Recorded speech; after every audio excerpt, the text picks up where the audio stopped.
Hello students, today we discuss the important topic differentiation. Differentiation means derivatives. Differentiation means derivatives.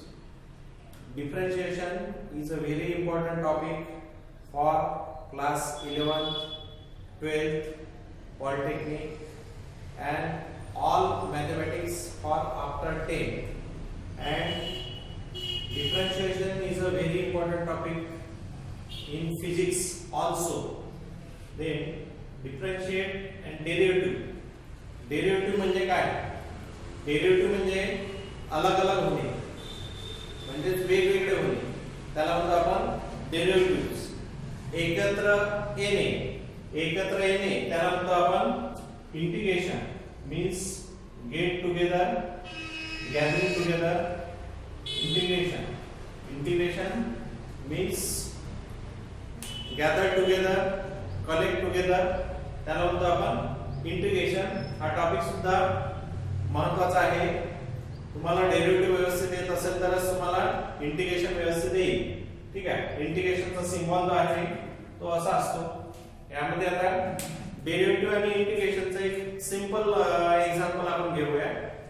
जर समजा class चालू झाला, class चालू होत असताना सर्व विद्यार्थी एकत्र येतात, त्याला एकत्र येतो, ते विद्यार्थी एकत्र येतात, त्याला म्हणू आपण इंटिग्रेशन. आणि क्लास सुटल्यानंतर सर्व विद्यार्थी वेगवेगळे होतात, त्याला म्हणू आपण derivative of differentiation. Means differentiate होणे म्हणजे काय? वेगवेगळे होणे. त्यानंतर आता आपण डिफरन्शिएशनची आणि डेरिव्हेटिव्हची डेफिनेशन पाहू, त्याचं मीनिंग पाहू, त्याचं फिजिकल मीनिंग म्हणजे रेट मेजर जे आहे ते आहे स्पीड म्हणतो आपण त्याला. रेट मेजर जे आहे ते स्पीडनी पाहतो आपण रेट मेजर. त्यामध्ये दिलेलं आहे एव्हरेज स्पीड आणि इन्स्टंटेनियस स्पीड. आता यामध्ये एव्हरेज स्पीड मध्ये आता जर समजा आपण स्पीड कन्सिडर केली. स्पीड म्हणजे काय असते? स्पीड मध्ये घेतो आपण डिस्टन्स अपॉन टाइम. पाहता एव्हरेज मध्ये आता समजा सपोज आपण एक कार कन्सिडर केली. ही कार आहे. त्यानंतर आता ही कार आणि आपल्याला काय करायचं आहे? हा एक पॉइंट आहे. एका पॉइंट वरून दुसऱ्या पॉइंट वर आपल्याला जायचं आहे. आता ही जे कार आहे आपल्याला एक बी पॉइंट वर जायचं आहे. ती जे कार आहे आता आपल्याला 400 किलोमीटर डिस्टन्स पार करायचा आहे. ठीक आहे. आता हा सेकंड पॉइंट घेऊ आपण. सेकंड पॉइंट आपल्याला ए वरून समजा ए पॉइंट वरून बी पॉइंट वर जायचं आहे. ठीक आहे. ए पॉइंट वरून बी पॉइंट वर जायचं आहे. हे जे डिस्टन्स आहे, हे डिस्टन्स जे आहे ते आहे 400 किलोमीटर. 400 किलोमीटर आपण याला ए पॉइंट म्हणून याला बी पॉइंट म्हणून. आता आपल्याला 400 किलोमीटर डिस्टन्स पार करायला एक 8 तास लागतात. Means 8 hours. आता यामध्ये 8 आवर्स लागतात. यामध्ये 8 आवर्स लागल्यानंतर यामध्ये आपल्याला याची स्पीड काढायची आहे. स्पीड काढायची आहे तर काय घेतो आपण? Distance upon time. Distance upon time means काय ना 400 अपॉन 8 इक्वल टू काय ना 50 किलोमीटर पर आवर्स. 50 किलोमीटर पर आवर्स. म्हणजे या कारने आपण ए पॉइंट वरून बी पॉइंट वर गेलो 400 किलोमीटर. यामध्ये 8 आवर्स आपल्याला लागले. 8 आवर्स म्हणजे ते 40 किलोमीटर पर आवर्स. आता यामध्ये जे 40 किलोमीटर पर आवर जे आहे, यामध्ये आपण जेव्हा 40 किलोमीटर पर आवर याचा मीनिंग काय होतं की एका तासाला आपण 50 किलोमीटर आपण या कारने गेलो. त्याचं मीनिंग तसं एक्झॅक्ट होत नाही. कारण काय आहे की हा ए पॉइंट वरून गेल्यानंतर सुरुवातीला त्याची स्पीड सुरुवातीला 30 असेल, मधात 40 असेल, कुठेतरी 60 असेल, कुठेतरी 80 असेल, कुठेतरी 100 असेल. पण ही स्पीड कमी जास्त आहे. पण आपण जो टोटल टाइम जो आहे तो आहे आपला 8 आवर्स. त्यामुळे 8 आवर्स असल्यामुळे आपण त्याची एव्हरेज स्पीड काढली. तर ही झालं तुमचा एव्हरेज स्पीड. आता यामध्ये एव्हरेज स्पीड नंतर आपली जे इन्स्टंटेनियस स्पीड आहे ती कशी असते पहा. त्याच यामध्ये इन्स्टंटेनियस मध्ये पहा, यामध्ये आता इथून कार घेऊन ए पॉइंट वरून एक व्यक्ती निघाला आणि त्यानंतर या पॉइंट वरून निघाला, हा समोर गेला. समोर गेल्यानंतर काय झालं की समोर गेल्यानंतर ही जी कार आहे, कार जी आहे मोठ्या ट्रकला काय झालं, याचा टक्कर झाली. त्याला म्हणतो आपण ऍक्सिडेंट झाला त्याला म्हणतो आपण कोलिजन. आता यामध्ये टक्कर झाल्यानंतर काय झालं, इथे जो ड्रायव्हर बसलेला आहे त्या ड्रायव्हरला किती इंजुरी झाली हे आपल्याला कशावरून समजेल. मग आता जेव्हा इथे एखाद्या वेळेस ऍक्सिडेंट होतो कारचा आणि ट्रकचा ऍक्सिडेंट झाला. कारचा आणि ट्रकचा ऍक्सिडेंट झाल्यानंतर मग इथे लोक गोळा होतात.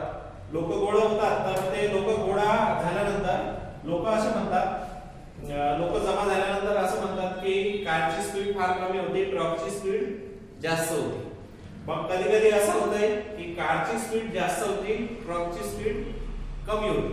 मग याच्यावरून काय लक्षात येईल तुम्हाला की आता हे इन्स्टंटेनियस स्पीड जे आहे, इन्स्टंटेनियस स्पीड मध्ये यामध्ये ही तो इथनं किती स्पीडने निघाला, म्हणजे ए पॉइंट जो आहे ए पॉइंट वरून तो किती स्पीडने निघाला हे महत्त्वाचं नसून त्याचा जेव्हा ऍक्सिडेंट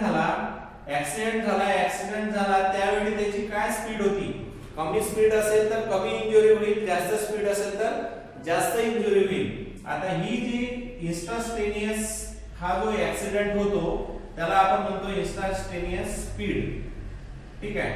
मग आता यामध्ये काय होते की इन्स्टंटेनियस स्पीड जो आहे त्या इन्स्टंटेनियस स्पीड मध्ये तुम्हाला इथे थोडाफार चेंज होतो. ही जी स्पीड आहे यामध्ये थोडाफार चेंज होतो. आता यामध्ये तुम्हाला थोडाफार चेंज होतो. यामध्ये थोडाफार चेंज झाल्यानंतर काय होते की यामध्ये आपल्याला ऍक्च्युअली कोणतं पॉइंट समजून घ्यायचा आहे, डिफरन्शिएशन म्हणजे डेरिव्हेटिव्ह समजून घ्यायचा आहे. तर आता यामध्ये जे एव्हरेज स्पीड आहे, ही जी एव्हरेज स्पीड आहे, average speed is not considered as a derivative. Average speed is not considered as a derivative. Derivative means derivative काढण्यासाठी आपल्याला दोन पॉइंटची गरज आहे. We need 2 points. मग इथे पण 2 पॉइंट्स आहेत, हा ए पॉइंट हा बी पॉइंट आणि इथे पण 2 पॉइंट्स आहेत. पण आपल्याला तो डेरिव्हेटिव्ह जो आहे तो इन्स्टंटेनियस स्पीडवर निघतो, त्यामध्ये इथे 2 पॉइंट येईल. यामध्ये जेव्हा ऍक्सिडेंट होईल तर यामध्ये एक स्मॉल चेंज येईल. आता यामध्ये जर घेतलं मी 4.999 हा पॉइंट घेतला आणि हा जो स्मॉल चेंज घेतला 0.00001 हा एकदम स्मॉल चेंज घेतला. आता अगदी लहान चेंज घेतल्यामुळे यामध्ये जो ऍक्सिडेंट आहे, आता एखाद्या वेळेस ऍक्सिडेंट झाल्यानंतर काय होते, ऍक्सिडेंट झाल्यानंतर ही गाडी थोडीशी याला ऍक्सिडेंट झाल्यानंतर ही कोलिजन होते आणि पुन्हा ती मागे येते. तो जो टाइम आहे तो टाइम एकदम शॉर्ट असतो. मग यामध्ये तो टाइम एकदम शॉर्ट असतो. आता याचा जर समजा आपण डिफरन्स काढला, डिफरन्स म्हणजे आपण डेल्टानी डिनोट करतो. डिफरन्स जर काढला तर याचा डिफरन्स जो आहे तो आहे 0.002. याचा जो डिफरन्स आहे तो काढला आपण 0.002. मग आता यामध्ये डेरिव्हेटिव्ह म्हणजे काय घेतो आपण, what is derivative. It is basically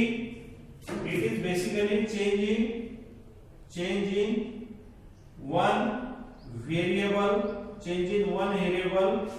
with respect to another variable.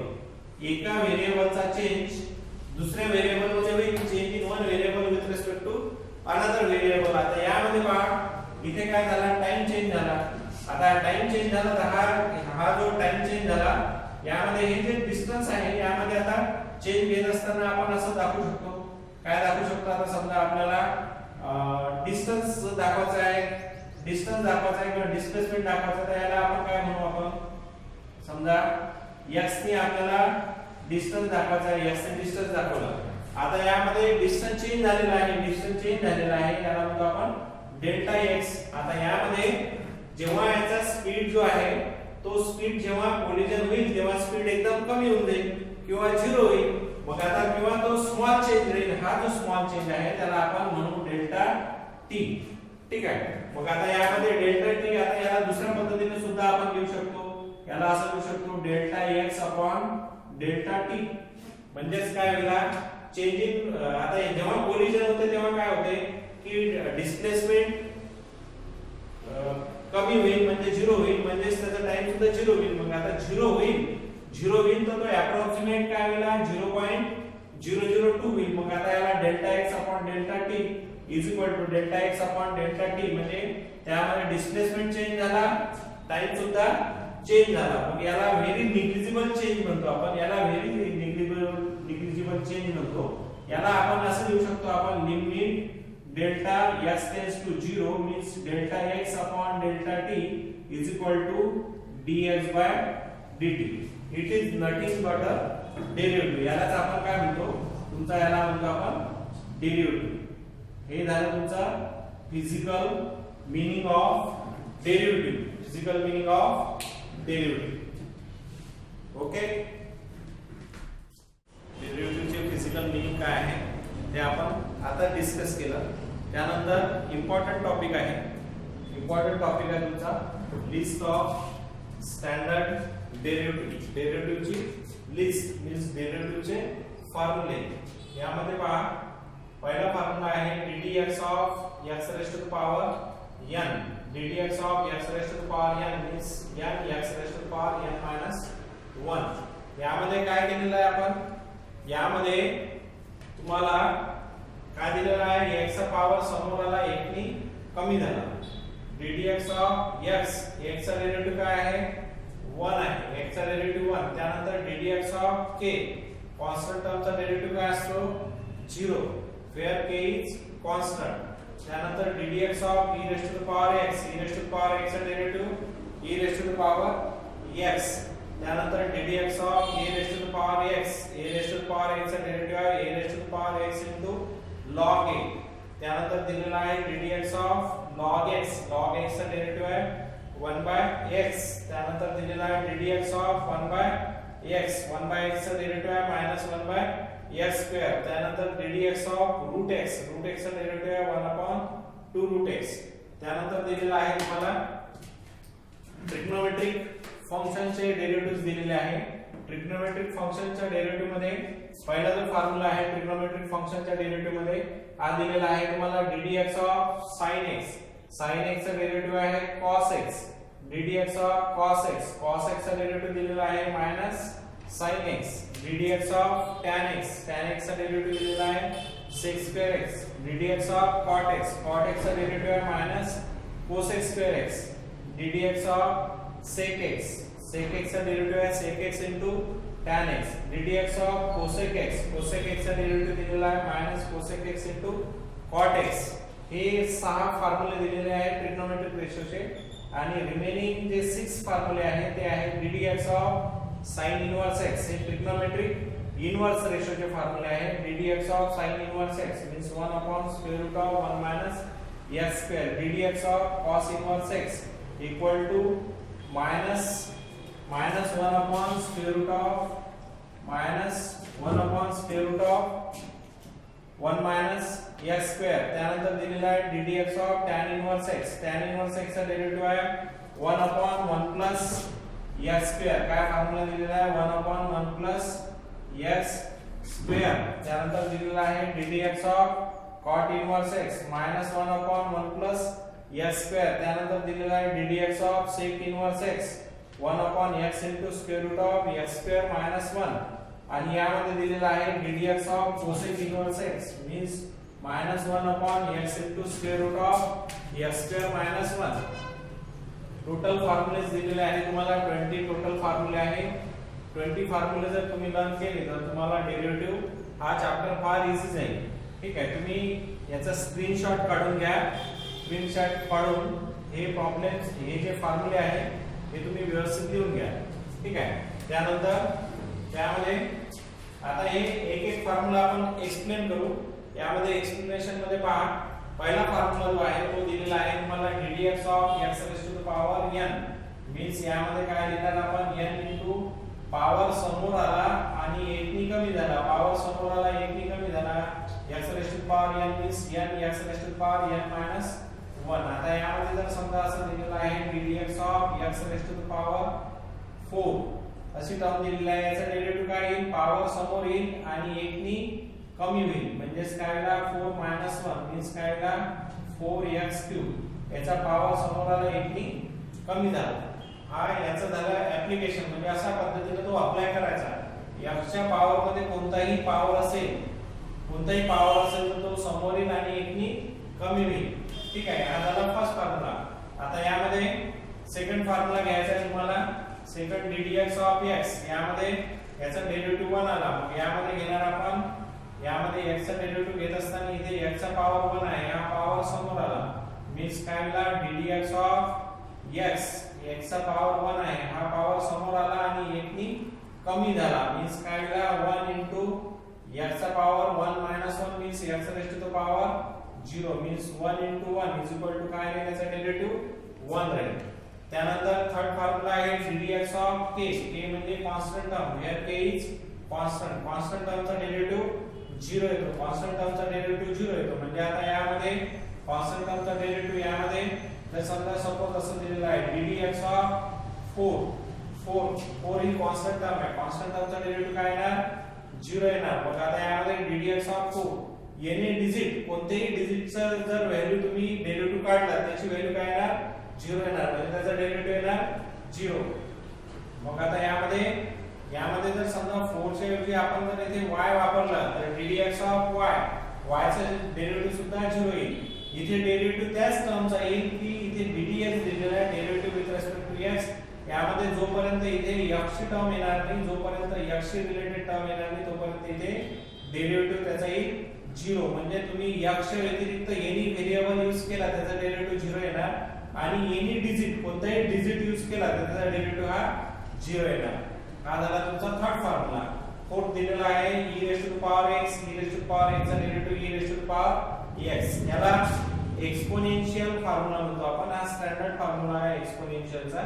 एक्सपोनेन्शियलचा जो डेरिव्हेटिव्ह राहील e raise to power x चा derivative e raise to power x राहील. त्यानंतर ddx of a raise to power x, a raise to power x चा derivative आहे a raise to power x into log a. त्यानंतर ddx of log x चा derivative आहे 1 by x. त्यानंतर दिलेला आहे तुम्हाला ddx ऑफ 1 by x चा डेरिव्हेटिव्ह आहे -1 by x स्क्वेअर. आता यामध्ये ddx ऑफ 1 by x चा डेरिव्हेटिव्ह काढत असताना तुम्ही यामध्ये असं लिहू शकता ddx ऑफ 1 by x म्हणजे काय लिहितो आपण x raise to the power -1, हा जो x आहे x रेज़ टू पॉवर 1 आहे, ही टर्म वर गेली तर x raise to the power -1 याचा डेरिव्हेटिव्ह काढला तर काय राहील, पॉवर समोर येईल आणि 1 नी कमी होईल, मग पॉवर समोर आला -1 x चा पॉवर -1 म्हणजे काय आला -1 into x raise to the power -2. याला पॉझिटिव्ह करायचं असेल तर आता याला -1 upon x स्क्वेअर असं लिहिता येईल. समजलं का, म्हणजे ddx ऑफ 1 by x याचा डेरिव्हेटिव्ह -1 by x स्क्वेअर. ठीक आहे. त्यानंतर दिलेला आहे ddx of root x, root x चा डेरिव्हेटिव्ह तो 1 upon 2 रूट x. ठीक आहे. आता हे स्टँडर्ड डेरिव्हेटिव्हज दिलेले आहेत तुम्हाला 8. त्यानंतर डेरिव्हेटिव्ह घ्यायचे आहे, हे डेरिव्हेटिव्ह दिलेले आहे. आता हे जे डेरिव्हेटिव्ह दिलेला आहे यामध्ये ट्रिग्नोमेट्रिक फंक्शनचे डेरिव्हेटिव्ह दिलेले आहे. काय आहे, ट्रिग्नोमेट्रिक फंक्शन. ठीक आहे. ट्रिग्नोमेट्रिक फंक्शनचे डेरिव्हेटिव्ह दिलेले आहे. पहिला डेरिव्हेटिव्ह आहे ddx ऑफ sin x चा डेरिव्हेटिव्ह दिलेला आहे cos x.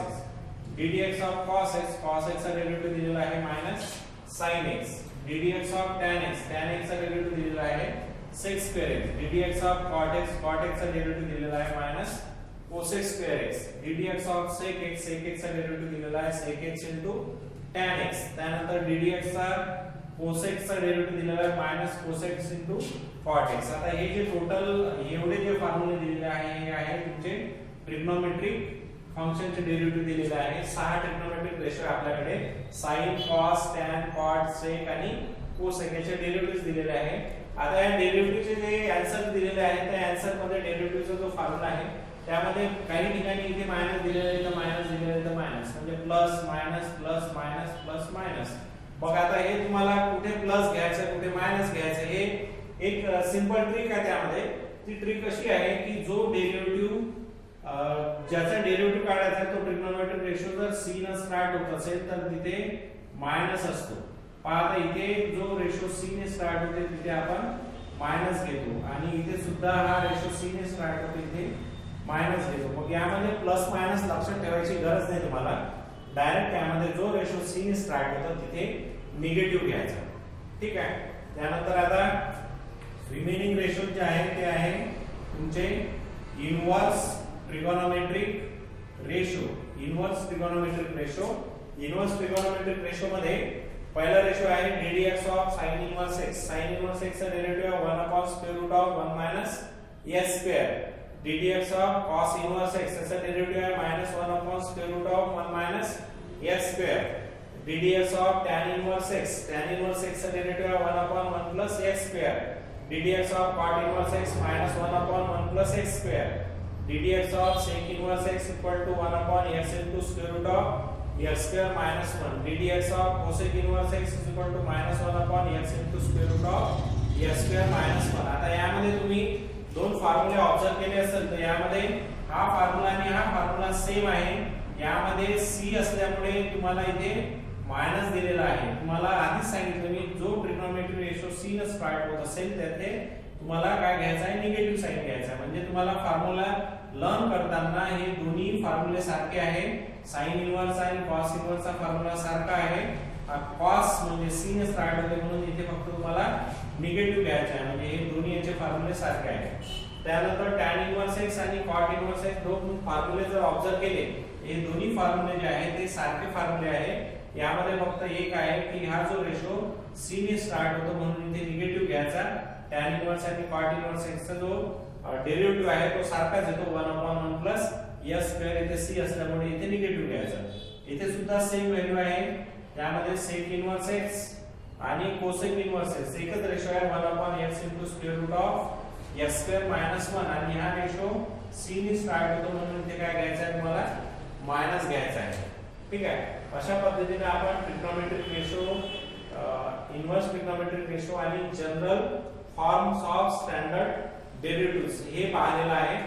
याच्यानुसार आता आपल्याला तुम्हाला पूर्ण 20 फॉर्म्युले लर्न करायचे आहे. त्यानंतर 20 फॉर्म्युले लर्न केल्यानंतर तुम्हाला यामध्ये पुन्हा एक अशी टर्म आहे ddx. ddx म्हणजे ऍक्च्युअली कॅपिटल D घेतो. हे तुम्हाला इंजिनिअरिंगला किंवा काही टेक्स्टबुक मध्ये असं दिलेलं आहे. ddx मीन्स कॅपिटल D आणि यामध्ये तो ddx आहे कॅपिटल D. याला ऍक्च्युअली वाचताना असं वाचतो आपण काय वाचतोय derivative with respect to x.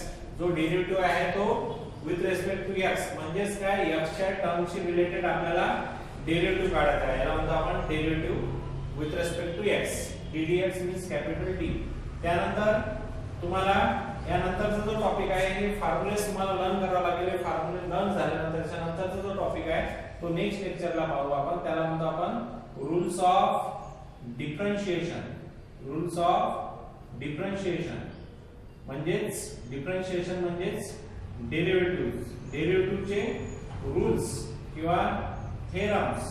Theorems on derivatives. Rules आणि थेरम्स. रूल्सलाच आपण थेरम्स म्हणतो. Rules of differentiation rules on derivatives हे आपण समोरच्या लेक्चरला पाहू. फॉर्म्युले जर लर्न झाले तर तुम्हाला रूल्स आणि फॉर्म्युले जर एकदा माहिती झाले तर सर्वात इझी चॅप्टर म्हणजे डेरिव्हेटिव्ह आहे. ठीक आहे.